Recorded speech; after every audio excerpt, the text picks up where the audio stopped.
Assalamualaikum warahmatullahi wabarakatuh. Anda rindu mendengarkan kajian-kajian dari ustadz-ustadz kita dari Aceh? Kunjungi channel YouTube Maulizul Akbar NAD. Subscribe, like, share, komen.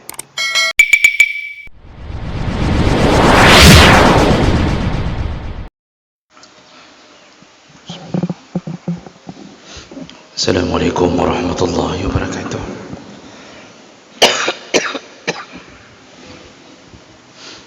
Alhamdulillahi rabbil alamin. Wa bi ni'matihi tatimmu shalihat. Asyhadu an la ilaha illallah wahdahu la syarika lah wa asyhadu anna Muhammadan 'abduhu wa rasuluhul karim. Allahumma shalli wa sallim ala nabiyyina wa sayyidina al-Mustafa Muhammadin wa ala alihi wa ashabihi ajma'in. Amma ba'd. Rabbi shrah li sadri wa yassir li amri wahlul 'uqdatam min lisani yafqahu qawli. Segala puji bagi Allah, kemudian salawat dan salam pada Rasulullah, pada keluarga dan seluruh sahabat-sahabatnya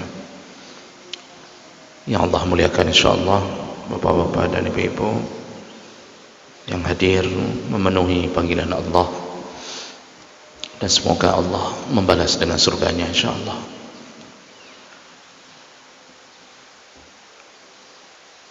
Pada pagi hari ini kita akan membahas tentang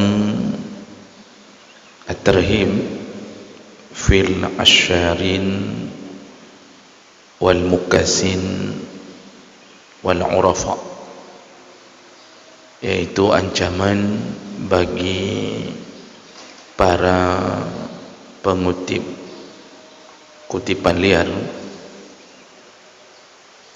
atau pajak liar. Nah, ini hadis-hadisnya yang akan membahas seputar masalah itu. Baik, yang pertama yaitu hadis Nabi sallallahu alaihi wasallam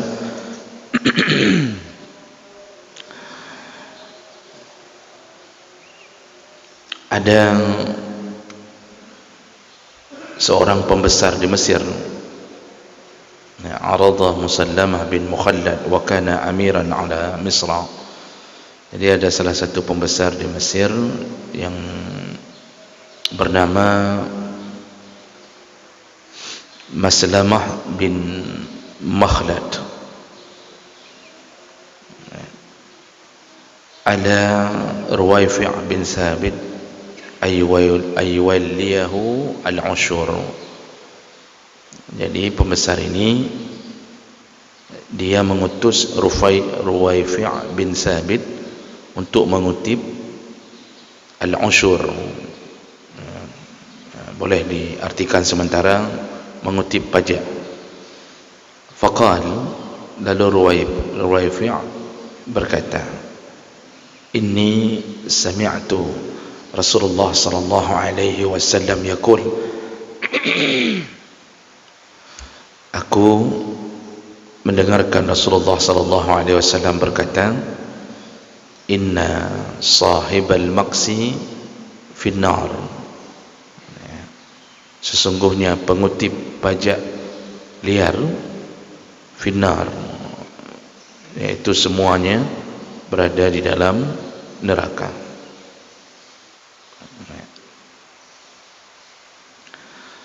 Lalu kemudian ada hadis yang lain, namun hadis ini didhaifkan oleh sebahagian ulama. Hadis riwayat Abu Daud, tapi disahihkan oleh Al-Hakim. Rasulullah sallallahu alaihi wasallam dari Uqbah bin Amir radhiyallahu anhu, annahu sami'a Rasulullah yaqul. Jadi Uqbah bin Amir mengatakan mendengarkan dari Rasulullah sallallahu alaihi wasallam, kata Rasulullah, la yadkhulu sahibu maksin al-jannah, tidak akan masuk surga pengutip pajak liar. Dalam hadis yang lain, Rasulullah sallallahu alaihi wasallam menyebutkan, hadis riwayat Tabrani, dan ini dengan derajat yang sahih, tuftahu abwabus sama nisfal lail fayunadi munadin. Di pertengahan malam Allah buka pintu-pintu langit, lalu kemudian malaikat berseru, hal min da'in fayustajabu lahu. Adakah orang yang berdoa di malam ini? Fayustajabu lahu, maka dipastikan doanya diterima. Hal min sa'ilin fayu'ta, adakah orang yang meminta di tengah malam, maka pasti diberikan. Hal min makrubin fayufarraju anhu, adakah orang yang sedang ditimpa kesulitan, maka dipastikan Allah memberi jalan keluar. Fala yabqa muslim yad'u bid'awatin, kalau seandainya seorang muslim berdoa di malam hari, di tengah malam, illa istajab Allah azza wa jalla lahu, pasti Allah kabulkan permintaannya. Illa zaniyatan tas'a bi farjiha aw asyaran, kecuali dua orang yang Allah tidak mau terima doanya di tengah malam. Siapa mereka? Yaitu penzina yang menjual dirinya, seorang perempuan penzina yang menjual dirinya, aw asyaran, dan pengutip pajak liar. Jadi ada beberapa hadis Bapak Ibu yang Allah muliakan. Zahir hadis ini yaitu mengecam, bahkan melaknat dan memvonis tentang orang-orang yang melakukan kutipan liar, termasuk para pengutip pajak liar. Nah, jemaah melakukan Allah Subhanahu wa taala,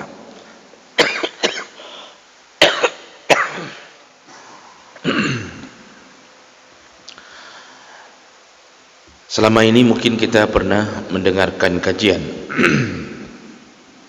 atau ada orang yang mengatakan dengan memakai dalil yang kita bacakan tadi bahawa tidak akan masuk surga para pengutip pajak, dan mereka mengutip tentang hadis yang kita bacakan tadi. Nah, ini perlu diteliti lebih jauh, bahwa dalam Islam itu ada beberapa istilah yang digunakan untuk kutipan selain daripada zakat. Yang pertama digunakan seperti bahasa dalam hadis tadi, yaitu ushrun, 1/10. Nah, ushrun ini itu dipungut dari pedagang dari hasil yang mereka perdagangkan. Jadi kalau perdagangannya mendapatkan hasil, maka mereka dipungut 1/10. Pengutipnya disebut asyar. Dan ini juga berlaku bagi pengutipan hasil bumi, 1/10 diminta. Lalu kemudian istilah kedua yang digunakan adalah al-maqsu. Tadi Rasulullah mengatakan tidak akan masuk surga sahibul maksi, tidak akan masuk surga pengutip pajak liar. Al-maqsu itu diistilahkan oleh para ulama yaitu ad-daribah, yaitu ad-darahim kanat tu'khas min ba'i'is sila' fil aswaq fil jahiliyah, yaitu uang-uang dirham yang dipungut dari para penjual barang-barang di pasar-pasar di masa jahiliyah. Pengutipnya disebut makis. Lalu kemudian ada istilah berikutnya ad-daribah. Nah, ad-daribah ini yaitu harta yang dipungut dari sumber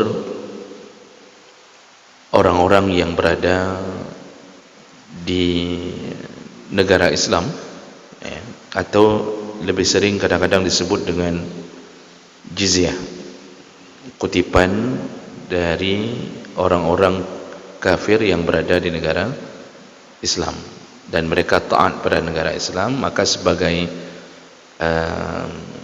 alasan pengamanan atau sebagai jaminan keamanan, maka dikutiplah pajak untuk mereka, tapi untuk orang-orang kafir.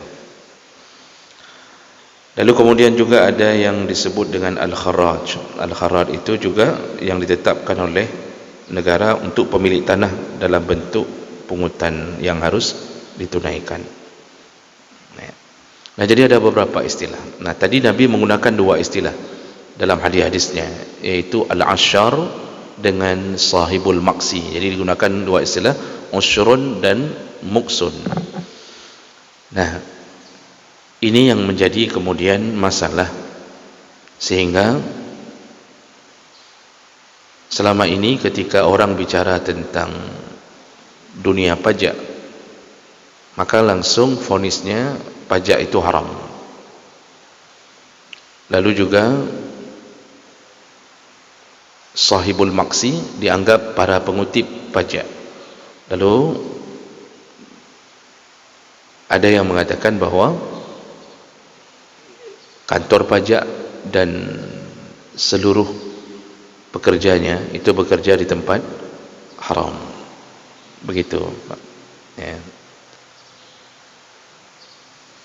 Nah, ini kemudian yang perlu difahami, bahwa memang benar berdasarkan hadis-hadis tadi, memang benar di awal para ulama tentu tidak mungkin melawan hadis Nabi. Mereka sepakat mengatakan bahawa al-ashar dan al-makis adalah sesuatu perbuatan yang diharamkan, dengan dalil pertama, perbuatan itu memakan harta orang dengan cara zalim. Ya. Nah, ini pahami dulu, ini berdasarkan keterangan para ulama salaf, berdasarkan kalimat dalam hadis Nabi itu, mereka mengatakannya benar. Ya, tidak mungkin Nabi salah dalam memvonis suatu hukum. Contohnya Imam Nawawi mengatakan hal yang sama, ya, bahawa itu bentuk kezaliman dan itu bentuk memakan harta orang dengan cara zalim. Berdasarkan beberapa ayat, di antaranya Allah mengatakan wala ta'kulu amwalakum bainakum bil batil. Janganlah engkau memakan harta sesamamu dengan cara yang batil.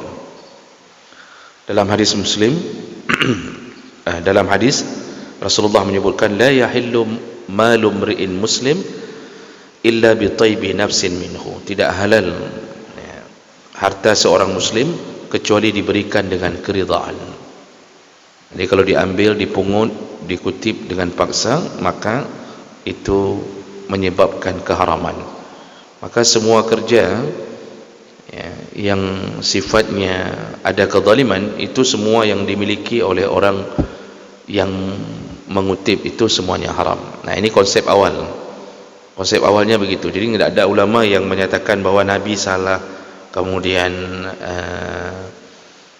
Nabi silap, tidak. Semua mereka mengatakan sahibul muksi, al-ashar, semuanya dalam neraka, haram surga, karena alasan pertama memakan harta orang dengan cara zalim. Ditambah lagi tadi dengan hadis Nabi yang kita bacakan yang kedua, yaitu ketika seorang penzina dirajam, ya, oleh Rasulullah, lalu kemudian Khalid bin Walid itu ingin segera melempar batu ke arah perempuan itu, ya. dan setelah dia lempar batu sampai terpercik darahnya ke Khalid bin Walid. Khalid bin Walid panglima perangnya Nabi. Lalu Rasulullah sallallahu alaihi wasallam melihat Khalid begitu bersemangat melempar batu untuk si penzina perempuan ni, kata Rasulullah, "Mahlan ya Khalid." Tenang wahai Khalid, pelan-pelan wahai Khalid. Fa wallazi nafsi biyadihi, demi jiwaku di tangan Allah Subhanahu wa taala, laqad tabat taubatan. Tenanglah, perempuan ini walaupun harus dirajam, tapi dia telah bertaubat dan taubatnya telah diterima Allah. Lau tabaha sahibu maqsin, di situ Nabi memberi andaian, seandainya taubat seperti perempuan ini juga dilakukan oleh taubat para pengutip pajak, la ghufira lahu, maka sungguh pengutip pajak pun diampunkan dosa-dosanya. Summa umira bihi fasadda 'alaiha wa dufinan, maka kemudian selesai dirajam, maka disolatkan jenazahnya dan dikuburkan. Jadi Rasulullah memberi tamsilan, perempuan ini taubat sudah diterima. Seandainya orang yang ngutip pajak pun bertaubat seperti perempuan ini, sungguh tetap akan diterima Allah, pasti diterima Allah. Itu menunjukkan apa? Pengutip pajak masuk ke dalam golongan dosa besar, perlu bertaubat seperti taubatnya seorang pezina ini. Ini hadis riwayat Muslim. Nah, jadi jemaah melakukan Allah, pandangan-pandangan ulama semua sepakat bahawa kutipan-kutipan itu kepada rakyat, masyarakat, itu hukumnya haram dilakukan. Nah, setelah kita tahu tentang bahayanya perbuatan ini, yang menjadi masalah berikutnya, ini kan semua kejadian ini masa lalu, dari masa Rasulullah. Jadi Rasulullah mengharamkan, berarti sudah ada kejadian di masa itu. Nah, apakah pajak hari ini bisa dihukumi seperti maksud hadis? Apakah semua pelayanan pajak atau pengutipan pajak negara hari ini sama maksudnya dengan maksud hadis tadi? Nah, di situ yang kemudian para ulama menjawab tentang keadaan pajak hari ini. Jadi kata para ulama, yang pertama, mereka mengatakan, ini terutama ulama-ulama kontemporer, Pak, yang tentu yang melihat keadaan pajak hari ini. Ini pajak rata-rata hampir semua negara ada pajaknya, hampir semua negara, kecuali beberapa negara yang makmur, itu mereka tidak mengutip pajak, malah memberikan rakyatnya tambahan atau dana, seperti Brunei Darussalam. Tapi itu hanya sedikit, Pak, negara-negara tertentu. Tapi hampir semua negara itu ada kutipan-kutipan pajak dari rakyat. Nah, para ulama mu'asirah yang kontemporer itu menjawab, apa hukum pajak hari ini? Kita dikutip pajak, dan lalu sekaligus menjawab apa hukumnya bekerja di kantor pajak untuk melakukan sosialisasi masalah ini. Mereka mengatakan bahawa pajak hari ini tidaklah sama dengan pajak yang dimaksud dalam hadis. Jadi maksud tidak sama bukan 100% tidak sama. Nanti ada tentu kegiatan-kegiatan yang juga termasuk kezaliman. Dengan alasan, dengan hujjah yang pertama, bahawa pajak yang dimaksud di dalam hadis, yaitu kalimat al-maqsud dan al-usyr, pelakunya itu yang dimaksud oleh Nabi tidak masuk surga dan haram masuk surga, wajib masuk neraka, itu bentuknya adalah kutipan atau pungutan yang liar, bukan suruhan atau perintah negara. Itu alasan pertama kata para ulama. Jadi kutipannya kutipan liar, jadi lebih kepada perampokan. Makanya seperti al-unsyur tadi, itu disebutkan kalau ada pedagang melewati satu tempat, nanti ada preman-preman yang mengutip 10%, kasih 10%, nanti dikutip, dan itu tidak dijadikan sebagai undang-undang resmi dalam sebuah negara.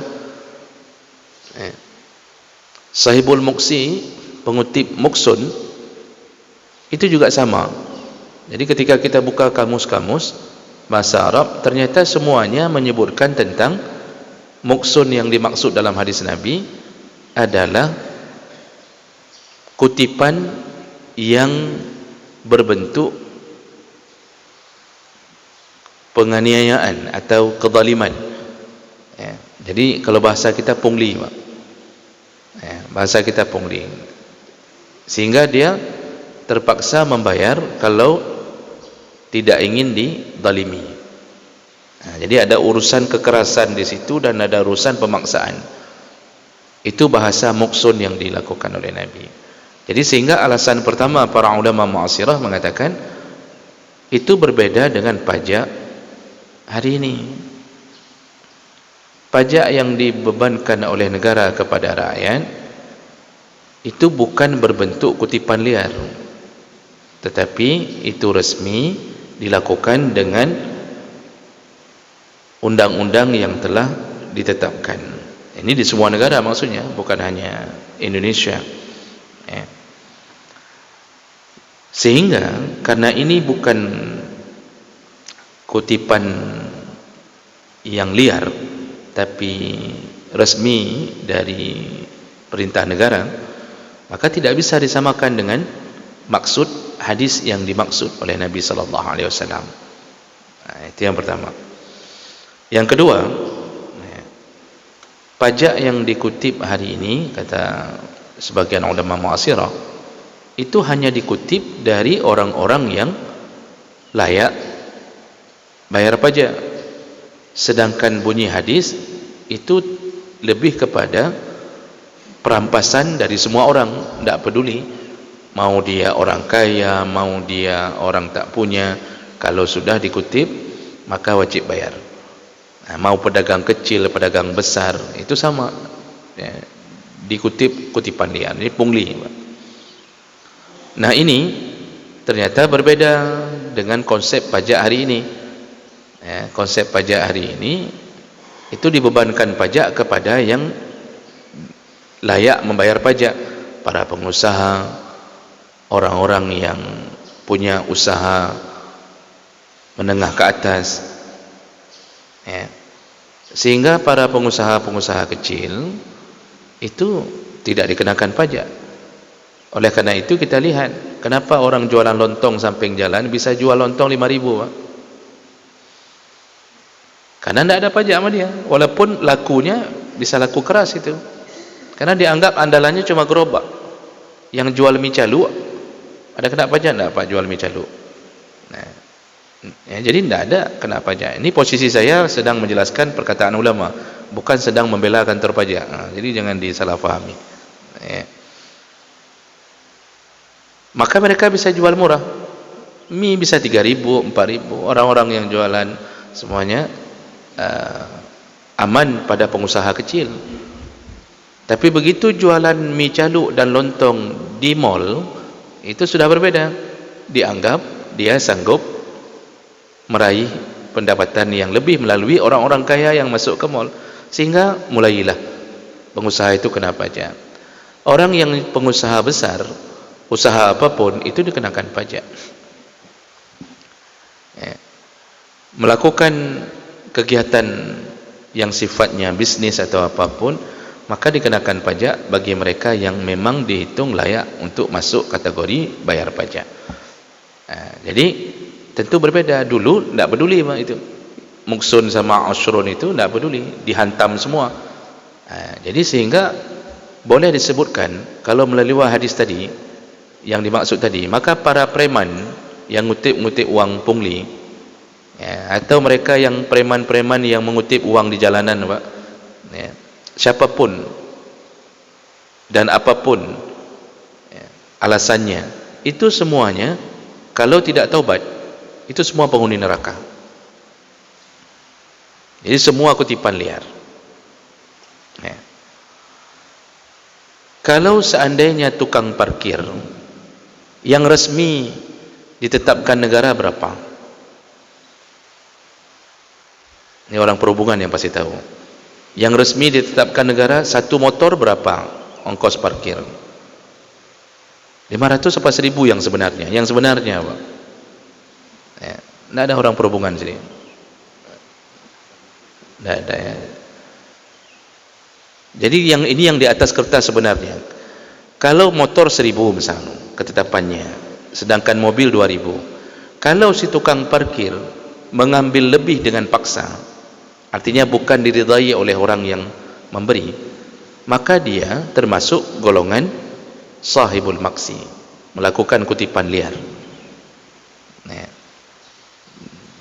Ini macam-macam model orang, Pak. Kadang-kadang ada yang kita kasih 2000, tidak dikembalikannya, padahal parkir motor 1000. Itu 1000 itulah yang membawa dia ke neraka. 1000 yang lebih itulah membawa ke neraka. Makanya beberapa bulan yang lalu saya agak terenyuh, artinya salut dengan seorang tukang parkir datang ke saya, Pak. Setelah selesai satu pengajian di masjid, dia datang, lalu dia tanya, "Ustaz, saya tukang parkir di satu tempat, apakah penghasilan saya haram atau tidak?" Ya, saya jawab, kalau kerjanya sesuai prosedur, artinya dia bertanggung jawab terhadap pekerjaannya, lalu dia ambil uang sesuai dengan prosedurnya, maka tidak haram.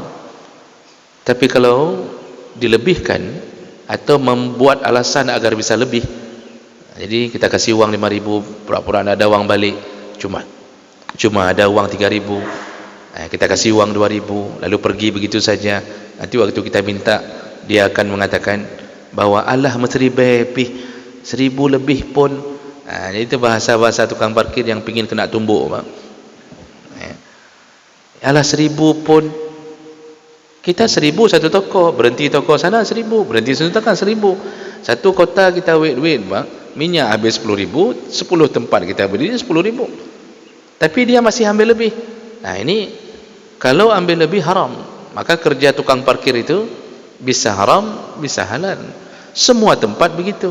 Kalau ada kutipan-kutipan yang tidak layak, maka itu semuanya adalah perbuatan yang masuk ke dalam kategori hadis.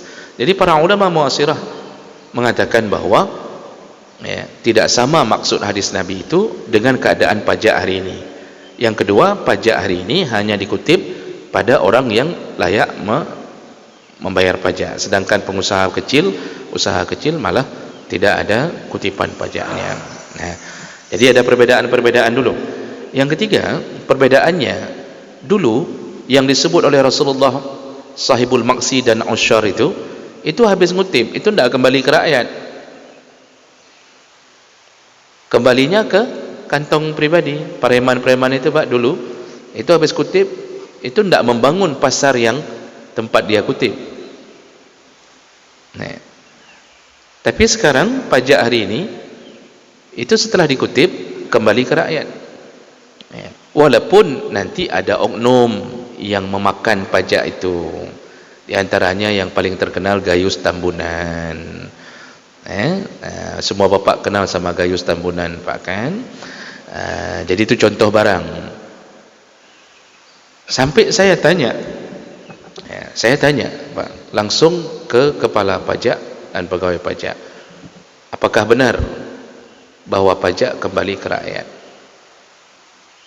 Mereka jawab, Pak, dan saya minta bukti. Mereka jawab, "Ustaz, itu lampu di jalan,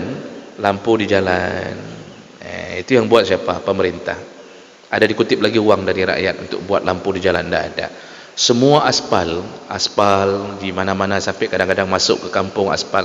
Itu dari mana? Semua diambil dari hasil utamanya adalah pajak. Cuma ya nanti oknum-oknum di mana-mana ada. Kalau kita bilang oknum di dunia pajak ada, di Kemenak pun lebih banyak. Kena dah pegah hanya Pak Nena, hanya kebut segala macam. Coba bapak cek Kemenak, apa kurangnya di atas sana orang korupsi, Pak? Itu di Kementerian Agama, bicara masalah agama. Berjibun orang mengambil sesuatu yang tidak layak, yang haram.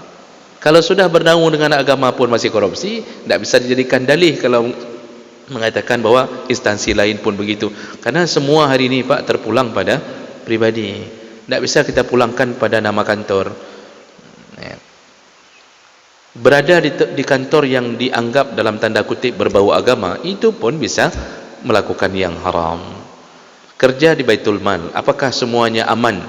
Tidak, malah rentan untuk masuk neraka. Sedikit saja mengambil harta zakat yang bukan milik kita, langsung Nabi katakan sudah masuk dunia khianat. Jadi ini alasan yang ketiga, bahwa pajak hari ini kembali ke rakyat. Pajak yang dimaksud pajak dulu, kutipan liar dulu, itu malah tidak kembali ke rakyat sama sekali. Begitu. Kemudian yang keempat, ketika para ulama menjawab, ketika ada yang mengatakan bahwa dalam Islam yang ada cuma zakat, tidak boleh kutip pajak. Kan sering kita dengar dalam Islam itu yang ada untuk orang Islam zakat, tidak ada pajak, maka tidak boleh kutip pajak. Para ulama mu'asirah menjawab bahwa kalau itu dijadikan dalil, jadi ini berdasarkan satu hadis Nabi, laisa fil mal haqqun siwa az-zakah, tidak ada kewajiban pada harta muslim kecuali zakat. Kalau itu diartikan bahwa dalam dunia Islam ini cuma wajib bayar zakat, tidak boleh lain, maka ini bisa juga dijadikan dalil oleh orang-orang yang nggak mau bayar hutang. Jadi begitu ditagih hutang, dia bisa pakai hadis ini, tidak ada kewajiban bayar dalam Islam kecuali zakat. Dan ini bisa dijadikan dalil oleh orang-orang yang dibebankan membayar kafarah. Lalu dia bisa menjawab, kan tidak ada dalam Islam, dalam hadis Nabi tidak ada kewajiban bayar kecuali zakat. Jadi orang kafarah pun tidak mau bayar akhirnya, karena menggunakan dalil ini. Orang yang membayar nazar, habis bernazar, lalu dia berdalil, tidak ada kewajiban bayar hasil nazar kecuali dengan zakat saja. Akhirnya dalil umum ini dijadikan semua sebagai alasan, tidak ada kutipan, tidak ada wajib membayar apapun kecuali zakat. Akhirnya para ulama mengatakan tidak cocok hadis ini digunakan untuk mengharamkan pajak yang berlaku hari ini. Yang berlaku hari ini dengan alasan-alasan yang telah dikemukakan tadi. Jadi itu hadis itu lebih ke makna bahwa kewajiban utama dalam rukun Islam adalah zakat. Yang kewajiban utama dari sekian rangkaian rukun Islam adalah zakat. Jadi itu fondasi utama. Jadi Bapak Ibu yang Allah muliakan, dari berbagai alasan tadi, maka boleh diambil kesimpulan bahwa secara hukum para ulama mu'asirah kontemporer menyatakan pajak yang berlaku hari ini bukanlah yang dimaksud dalam hadis Nabi SAW dengan alasan-alasan tadi.